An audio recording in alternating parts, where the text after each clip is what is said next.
પૂર આવ્યું, નુકસાન થયું, ઘર વખરીનો સામાન બધો જ તણાઈ ગયો. લોકોના ઘરોમાં ગુઠ્ઠણ સમા એક એક બે માળ ભરાઈ જાય, પાણી એટલું બધું આવી ગયું. મિત્રો, જા ભરવાડ, કોંગ્રેસના નેતા, કોર્પોરેટર, તેઓ માંગ કરી રહ્યા છે કે જેના જીવ ગયા છે ને એ લોકોને 25-25 લાખ રૂપિયા આપવામાં આવે. આવી માંગ તો છે જ, પણ સાથે સાથે ગૌ માતા, મિત્રો, માણસો તો મર્યા જ, પરંતુ સાથે સાથે પશુ પક્ષીઓ પ્રાણીઓ પણ મર્યા છે.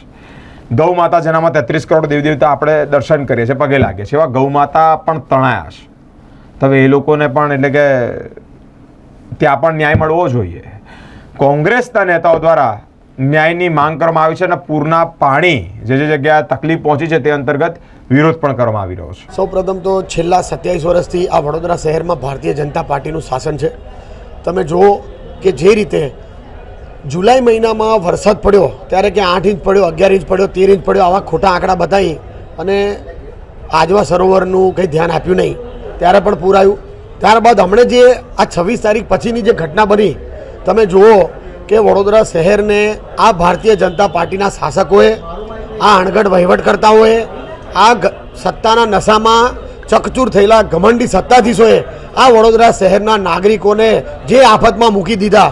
એટલે મેં સભામાં કીધું કે ભાઈ આ જે પણ પૂર આવ્યું છે એ પૂર કુદરતી આફત નથી, આ ભારતીય જનતા પાર્ટી શાસિત આફત આવ્યું છે.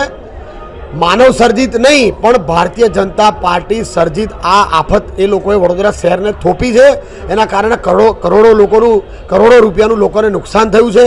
11 નિર્દોષ નાગરિકોના જીવ ગુમાવ્યા છે. ઘણા બધા નિર્દોષ અબોલ પશુઓ જે જીવ ગુમાવ્યા છે, જે આપણે ગાયને માતા કહીએ છીએ, જે કરોડો દેવી દેવતાઓનો વાસ, એવા અબોલ પશુઓનો પણ આ પૂરમાં જે મૃત્યુ થયા છે, બહુ દુઃખદ બાબત છે. એટલે આ તંત્ર બિલકુલ નિષ્ફળ નીવડ્યું છે અને એ લોકોના પાપે આજે વડોદરા શહેર જે મહારાજા સયાજીરાવ ગાયકવાડની સંસ્કારી નગરી, સાંસ્કૃતિક અને કલા નગરી તરીકે ઓળખાતું હતું, આ પાપીઓના પાપના કારણે આ વડોદરા શહેર તમે જુઓ કે મચ્છર નગરીમાંથી પૂર નગરી બન્યું, પૂર નગરીમાંથી મગરોની નગરી બન્યું અને મગર નગરીમાંથી આ ભુવા નગરી આ વડોદરા શહેરને આ લોકોએ બનાવ્યું છે. આ લોકોના અણઘડ વહીવટના કારણે અમે કોર્પોરેશનમાં વારંવાર રજૂઆત કરીએ છીએ સભામાં કે ભાઈ વિશ્વામિત્રી પર જે માલે તુજારોના દબાણ છે દૂર કરો, વડોદરા શહેરમાં ભૂખી કાંસ પર જે દબાણો છે દૂર કરો, ભસિયા કાંસ પર, રૂપારેલ કાંસ પર જે દબાણો છે દૂર કરો. જેવી રીતે વડોદરા શહેરનો વ્યાપ વધી રહ્યો છે, જેવી રીતે શહેર મોટું થઈ રહ્યું છે, એમ આ બધા કાંસ પહોળા કરવા જોઈએ. એના બદલે આ કાંસો સાંકડા કરી અને વડોદરા શહેરની જનતાને ખરેખર જે આ માનવ સર્જિત આફતોમાં નાખી દીધું છે એ બહુ દુઃખદ બાબત છે અને એને આજે મેં ઉગ્ર રજૂઆત કરી છે.